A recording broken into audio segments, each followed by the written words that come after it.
Hello, good morning students. देखो अपन पढ़ रहे थे चैप्टर नंबर 14 बायोमॉलिक्यूल्स। ठीक है, अब ये जो चैप्टर 14 है बायोमॉलिक्यूल्स, देखो इसमें अपन ने कुछ टॉपिक्स के बारे में डिस्कशन कर लिया था। फर्स्ट जो बायोमॉलिक्यूल है कार्बोहाइड्रेट, उसके बारे में अपन पढ़ चुके हैं। ठीक है, कार्बोहाइड्रेट में अपन ने उसका क्लासिफिकेशन और उसके जो डिफरेंट टाइप्स हैं उनकी कंप्लीट स्टडी, उनके स्ट्रक्चर्स की सबकी स्टडी अपन ने कर ली थी। ठीक है, नेक्स्ट टॉपिक जो है अपना वो अपन स्टार्ट करेंगे प्रोटीन। ठीक है, प्रोटीन अपन ने स्टार्ट कर दिया था। इसका जो इंट्रोडक्शन था वो अपन देख चुके थे। इसकी मोनोमर यूनिट क्या होती है। प्रोटीन वर्ड जो है वो प्रोटियोस से डेवलप हुआ है। ठीक है, और प्रोटियोस जो होता है उसका मीनिंग होता है प्राइमरी। ठीक है, मीन्स ये अपनी बॉडी के लिए बहुत ज़्यादा रिक्वायर्ड मटेरियल है। ठीक है, अगर ये हमारी बॉडी को नहीं मिलेगा तो इसके डेफिशिएंसी से डिफरेंट डिजीज हो जाते हैं। ठीक है, अब देखो प्रोटीन जो होता है कल भी अपन डिस्कस कर चुके थे, लास्ट जो लेक्चर था उसमें कि कुछ प्रोटीन होता है जो अपनी बॉडी के अंदर प्रेजेंट होता है। ठीक है, और कुछ प्रोटीन जो होता है वो अपने को जो फूड मटेरियल है उसके थ्रू इंटेक करना पड़ता है। ठीक है, तो अब देखो जो प्रोटीन था उसका अपन ने देखा था कि ये जो प्रोटीन होता है ये एक पॉलीमर यूनिट होती है। क्या होती है बेटा, ये एक पॉलीमर यूनिट। ठीक है, अब इस पॉलीमर यूनिट जो है उसका मोनोमर क्या होता है, तो इसका मोनोमर अपन ने पढ़ा था। इसका मोनोमर होता है अमीनो एसिड। ठीक है, एंड देन उस अमीनो एसिड के बारे में अपन ने जनरल इंट्रोडक्शन भी देखा था, दैट उसमें एक अमाइनो ग्रुप होता है और एक कार्बोक्सिलिक ग्रुप होता है। ठीक है, कार्बोक्सिलिक एसिड होता है, कार्बन से हाइड्रोजन अटैच होता है और वन आर ग्रुप अटैच होता है। ठीक है, ये आर ग्रुप डिफरेंट होता है तो डिफरेंट डिफरेंट टाइप के अमीनो एसिड्स होते हैं। अभी तक कितने अमीनो एसिड फाइंड किए जा चुके हैं? 20। ठीक है, जिसमें से कुछ एसेंशियल है और कुछ नॉन एसेंशियल। अब एसेंशियल क्या होंगे और नॉन एसेंशियल क्या होंगे? एसेंशियल वो होंगे, नेम से ही पता चल रहा है, जो अपने लिए एसेंशियल है, मीन्स मस्ट है, जिनको अपन को फूड मटेरियल के थ्रू लेना होगा, अपनी बॉडी में वो प्रेजेंट नहीं होते हैं। जबकि नॉन एसेंशियल वो होंगे जो अपनी बॉडी में प्रेजेंट होंगे, उनको अपने को फूड मटेरियल के थ्रू लेने की कोई रिक्वायरमेंट नहीं है। ठीक है, चलो अब ये जो जनरल डिस्कशन था ये अपन सब कुछ कर चुके थे कल। ठीक है, अब अपन अमीनो एसिड्स का क्लासिफिकेशन देख रहे थे। तो देखो अमीनो एसिड्स जो होते हैं उनका मैंने कल आपको बताया था कि उनका जो क्लासिफिकेशन है, लास्ट लेक्चर में अपन ने देखा था कितने बेसिस पे उनको क्लासिफाइड किया गया है, 3 बेसिस पे। ठीक है, first is on the basis of nature, second on the basis of position and third is on the basis of requirement. ठीक है, फर्स्ट जो था वो कौन सा बेसिस था बेटा? नेचर के बेसिस पे था। ठीक है, इसको मैं फिर से आपको एक्सप्लेन कर रही हूँ। ठीक है, इसके एग्जाम्पल्स कल अपन ने नहीं देखे थे। ठीक है, तो एक बार फटाफट इसको मैं एक्सप्लेन कर रही हूँ। वैसे तो अपन कंप्लीट पढ़ चुके हैं इसको। ठीक है, नेचर के बेसिस पे 3 टाइप के अमीनो एसिड्स होते हैं। First one is neutral amino acids, second is acidic amino acids. ठीक है, and third is basic amino acid. ठीक है, अब देखो अपन ने देखा था कि न्यूट्रल, एसिडिक एंड बेसिक ये किस बेसिस पे होता है। ठीक है, अपन ने देखा था कि जो अमीनो एसिड्स होते हैं उनका स्ट्रक्चर जो होता है वो कुछ इस टाइप का होता है। ठीक है, इस स्ट्रक्चर में आप देखोगे कि ये जो आपका अमीनो एसिड है, इस अमीनो एसिड में 2 फंक्शनल ग्रुप है। One is amine and second one is carboxylic acid. ठीक है, अब कार्बोक्सिलिक एसिड जो है उसका नेचर होता है एसिडिक। ठीक है, और जो अमाइन ग्रुप है इसका नेचर होता है बेसिक। ठीक है, तो अगर इन दोनों का नंबर सेम है तो वो न्यूट्रल होगा, अमाइन का ज्यादा नंबर है तो वो बेसिक होगा, और अगर इसका ज्यादा है नंबर तो वो एसिडिक होगा। क्लियर? अब देखो इनके एग्जाम्पल्स बता रही हूं मैं। NH2CH COOH and R। ठीक है, अपन ने क्या देखा था कि ये जो R ग्रुप है इसकी प्लेस पे डिफरेंट डिफरेंट ग्रुप हो सकते हैं, H भी हो सकता है, CH3 भी हो सकता है, XYZ कुछ भी हो सकता है, ठीक है। तो अब अपन देखेंगे कि इसके प्लेस पे क्या होगा और उसके बाद में उसकी वजह से इसका अमीनो एसिड का नेचर कैसा होगा, ठीक है। फर्स्ट एग्जांपल, अगर मैं इसके प्लेस पे H बना दूं, ठीक है, तो ये जो स्ट्रक्चर है ये एक अमीनो एसिड होता है ग्लाइसिन, जो आपने पहले भी पढ़ा होगा बेटा, पॉलीमर वाले चैप्टर में भी आया है ये ग्लाइसिन, ठीक है, नाइलॉन 2 नाइलॉन 6 में, ठीक है। तो ये जो ग्लाइसिन है, अब इसमें देखो नंबर ऑफ COH ग्रुप कितना है 1, नंबर ऑफ NH2 ग्रुप भी कितना है 1, इट मीन्स दोनों का नंबर कैसा है सेम। तो ये कौन सी नेचर के होंगे, न्यूट्रल अमीनो एसिड, ठीक है। अब देखो सेकंड है NH2CH एंड R, ठीक है। अब इस R के प्लेस पे अगर मैं CH2COOH ग्रुप ऐड कर दूं, ठीक है, तो ये जो अमीनो एसिड बना है, इस अमीनो एसिड का नेम होता है एस्पार्टिक एसिड।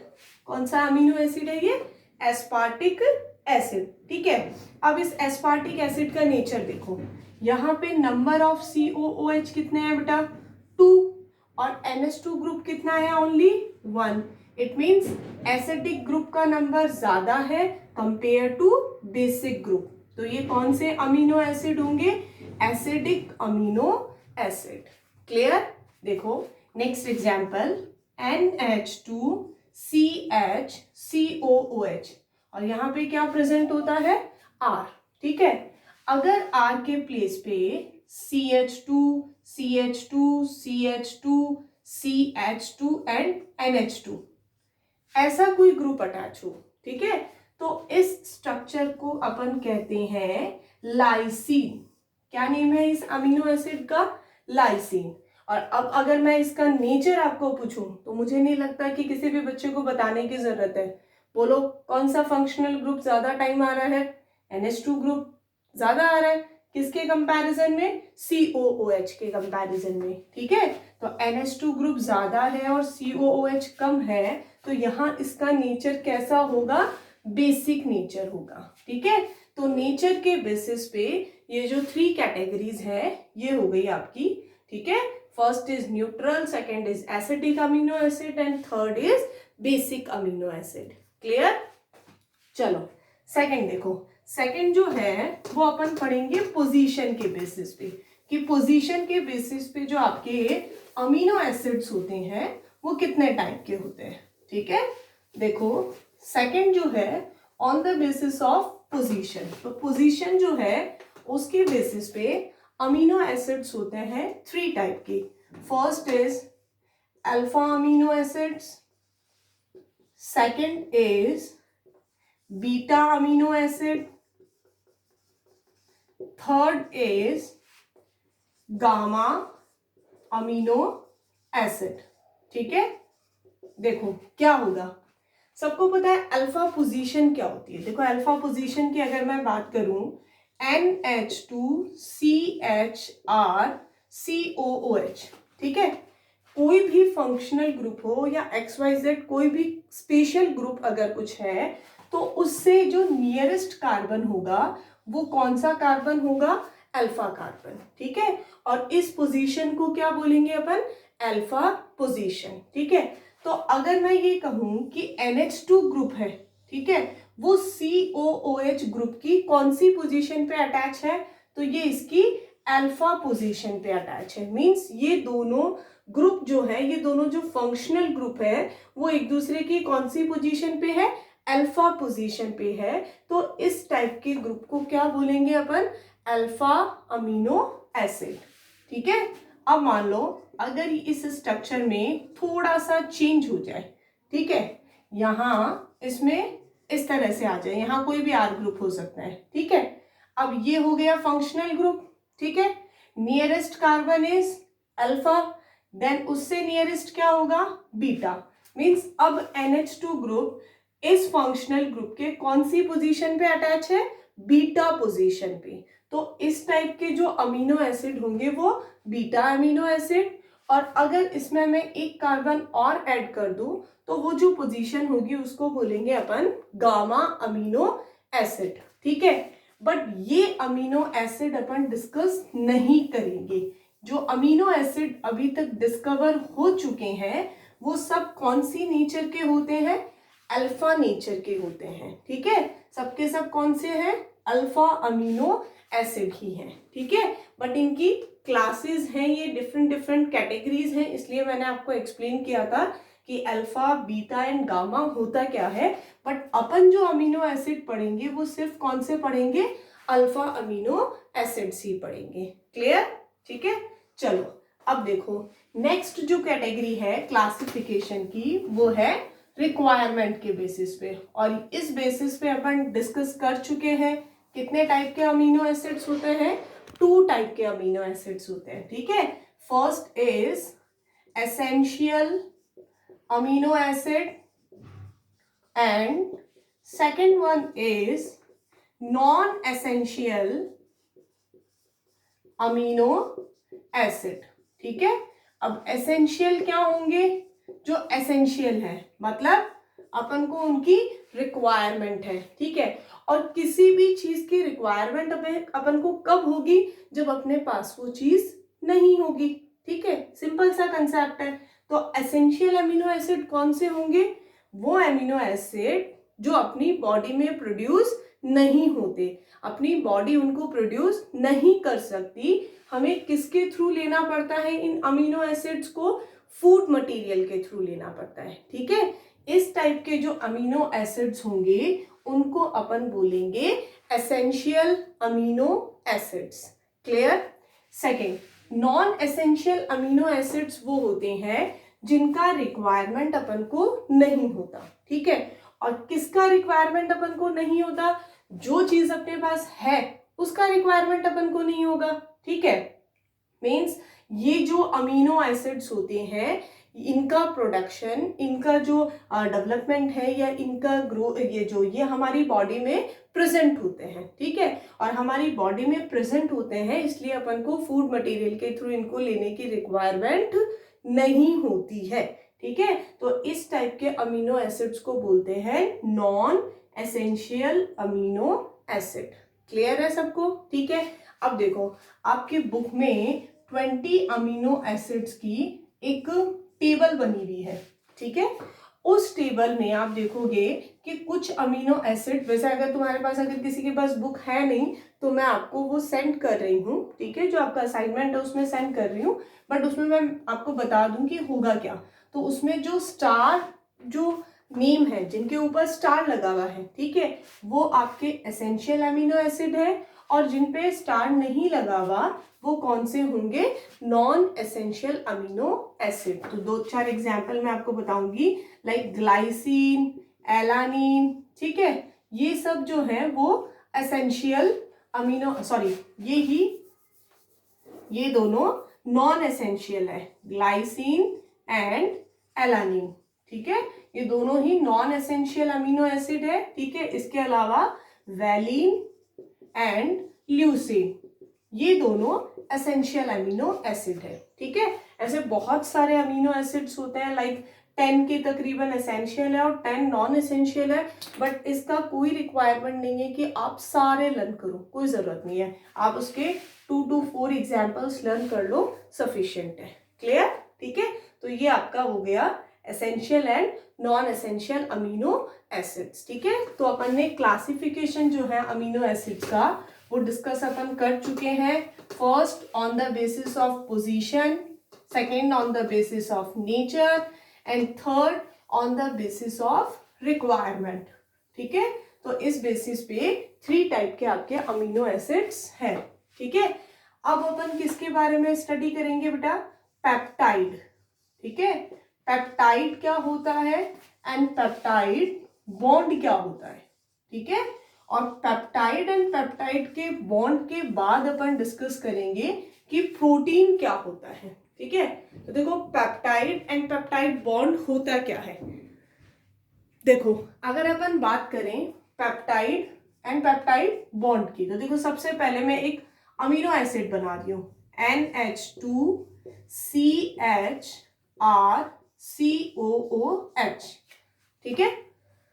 कोई स्पेसिफिक अमीनो एसिड मैंने नहीं बनाया है, सिंपल अमीनो एसिड जो है वो मैंने यहाँ पे मेंशन किया है। सेकेंड NH2CHRCOOH, ठीक है, सेकेंड अमीनो एसिड मैंने ले लिया।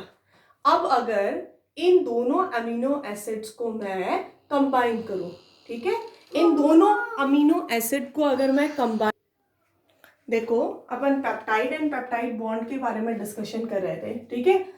तो यहाँ देखो एक अमीनो एसिड मैंने लिया है NH2CHRCOOH and second amino acid है, 2 यूनिट्स लिए अमीनो एसिड के, ठीक है। देखो अब ये दोनों यूनिट अगर कंबाइन होंगी तो यहाँ क्या होगा, यहाँ से एक H रिलीज होगा और यहाँ से एक OH रिलीज होगा, ठीक है।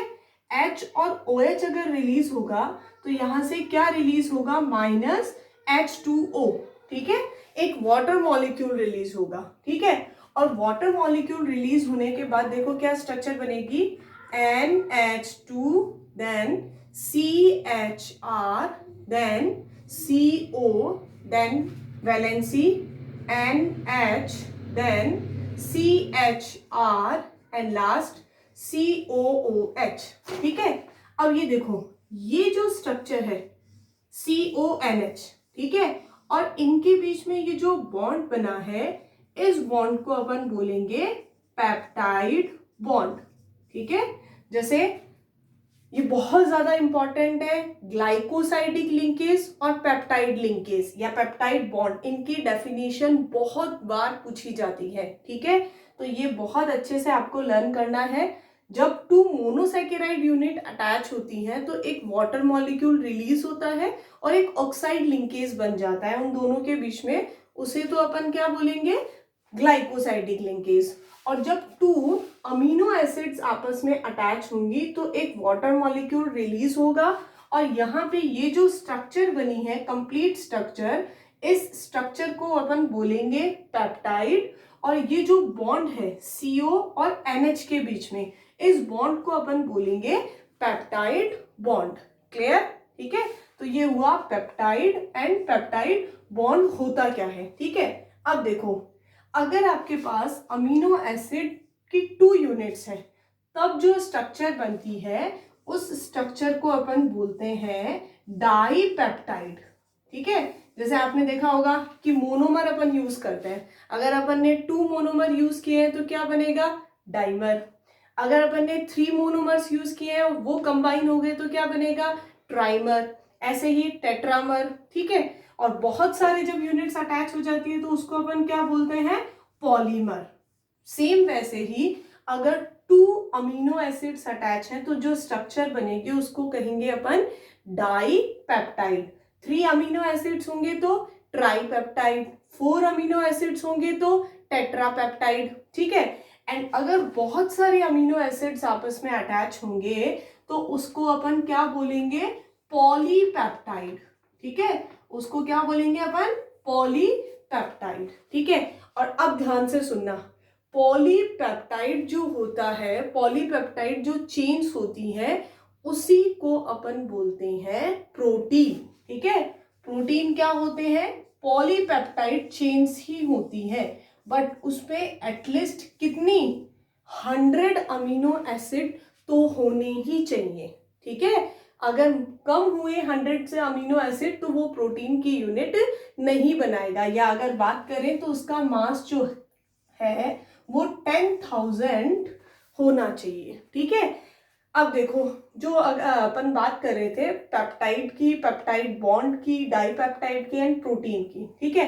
तो अब देखो ये पूरा डिस्कशन जो है वो किस पे हुआ है, पेप्टाइड क्या होता है, ठीक है। बहुत सिंपल है, 2 अमीनो एसिड्स कंबाइन होंगे, एक वाटर मॉलिक्यूल रिलीज होगा, जो स्ट्रक्चर बनेगी उसको बोलेंगे पेप्टाइड, उनके बीच में जो बॉन्ड बनेगा उसको बोलेंगे पेप्टाइड बॉन्ड, ठीक है। अगर इसकी n यूनिट्स अटैच होंगी, देखो ध्यान से देखना, अगर मैं यहाँ पे इसके कितने यूनिट्स लूं, n, ठीक है।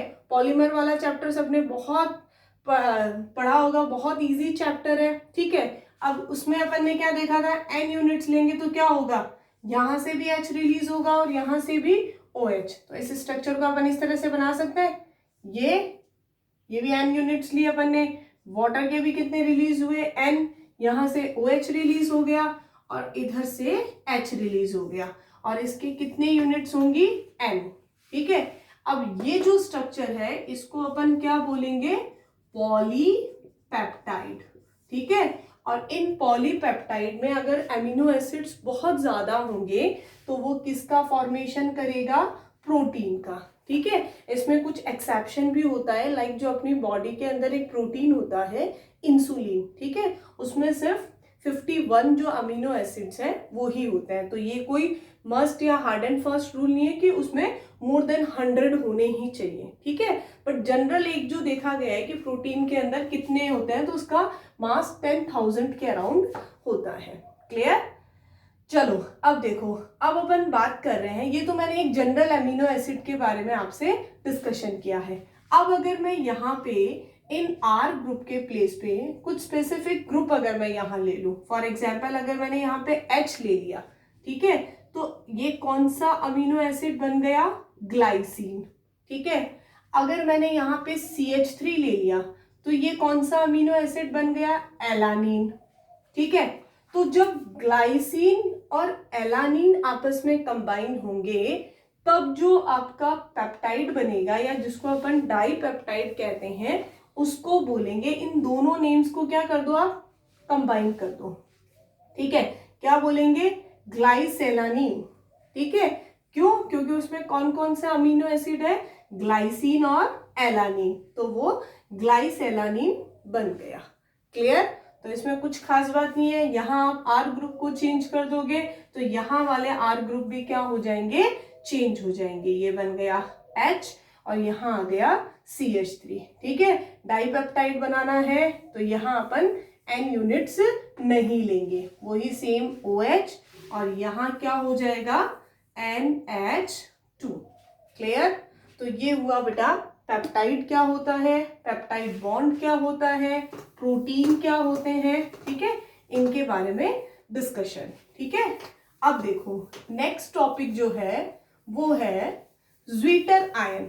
ठीक है, वैसे आप ये वर्ड जो है वो पहले सुने हुए हैं, अगर फिर भी आपको नहीं याद आ रहा तो मैं आपको रिवाइज करवा देती हूँ।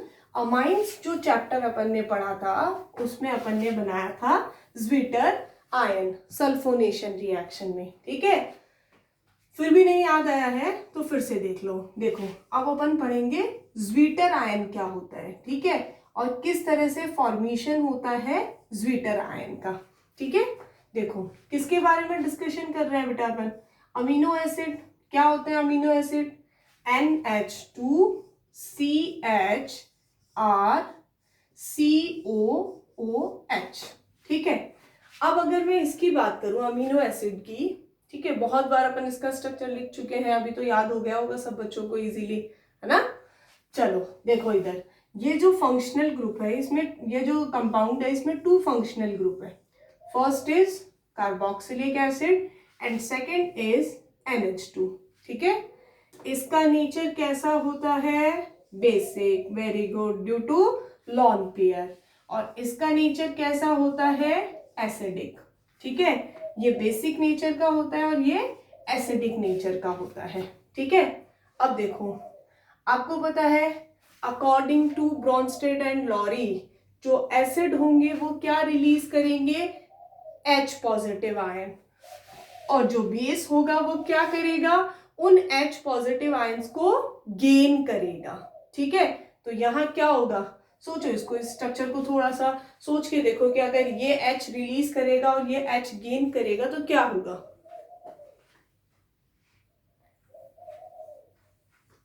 आया कुछ दिमाग में? चलो देखो, अगर ये H रिलीज करेगा तो ये किस फॉर्म में रिलीज करेगा, H को H पॉजिटिव के फॉर्म में, और H पॉजिटिव जब रिलीज करेगा, H पॉजिटिव के फॉर्म में जब रिलीज होगा तो यहाँ कौन सा चार्ज आएगा, नेगेटिव चार्ज। क्यों, क्योंकि H ने, हाइड्रोजन ने अपने इलेक्ट्रॉन ऑक्सीजन को डोनेट किए हैं और उसके बाद वो H प्लस की फॉर्म में बाहर निकला है। ठीक है, अब देखो वो H किसके पास आया, वो H पॉजिटिव आया NH2 के पास, ठीक है। अब NH2 के पास क्या प्रेजेंट है बेटा, lone pair means extra electrons. वो क्या करेगा, अपने एक्स्ट्रा इलेक्ट्रॉन H को डोनेट कर देगा, H पॉजिटिव को, और यहाँ ये H के साथ कंबाइन हो जाएगा, ठीक है। अब जैसे ही ये H पॉजिटिव इसके साथ अटैच हो गया, इसने अपने लॉन पेयर इसको डोनेट कर दिए, तो आपको पता है अगर कोई भी स्पीसीज अपने इलेक्ट्रॉन किसी दूसरे स्पीसीज को डोनेट कर दे तो उस पर कौन सा चार्ज क्रिएट हो जाता है, पॉजिटिव चार्ज, ठीक है। ये सब काम होगा कब, जब अपन इसको एक्वस मीडियम में, वाटर में डिसॉल्व करेंगे, ठीक है। तब वाटर में डिसॉल्व करने पर यहाँ ये स्ट्रक्चर बनेगी, ठीक है। और इस स्ट्रक्चर को ही अपन क्या बोलते हैं, ज्वीटर आयन, ठीक है। ज्वीटर आयन का मीनिंग क्या होता है, अगर किसी भी कंपाउंड में उसके एंड्स पर, ठीक है, एक एंड पे पॉजिटिव चार्ज हो और सेकंड एंड पे नेगेटिव चार्ज हो, ठीक है, तो उस स्ट्रक्चर को अपन बोलते हैं ज्वीटर आयन, ठीक है। ध्यान रखना, अगर पॉजिटिव और नेगेटिव चार्ज पास पास में हो, अट्रैक्शन फोर्स से अटैच हो, इसको ज्वीटर आयन नहीं बोलेंगे। ये क्या है आपका, सॉल्ट है, ठीक है। और ये कौन सा आयन है, ज्वीटर आयन है, क्लियर। अब ये जो ज्वीटर आयन है इसकी वजह से क्या हो रहा है, अमीनो एसिड्स जो है उनका कौन सा नेचर शो हो रहा है, एम्फोटेरिक नेचर। बहुत बार ये क्वेश्चन पूछा जाता है कि अमीनो एसिड्स जो होते हैं वो एम्फोटेरिक नेचर शो करते हैं क्या। तो एम्फोटेरिक नेचर का मीनिंग क्या होता है कि वो एसिडिक नेचर भी शो करता है और बेसिक नेचर भी शो करता है, ठीक है। इसको बोलेंगे अपन एम्फोटेरिक नेचर। और ये जो स्ट्रक्चर बनी है इसको अपन कहेंगे ज्वीटर आयन, ओके।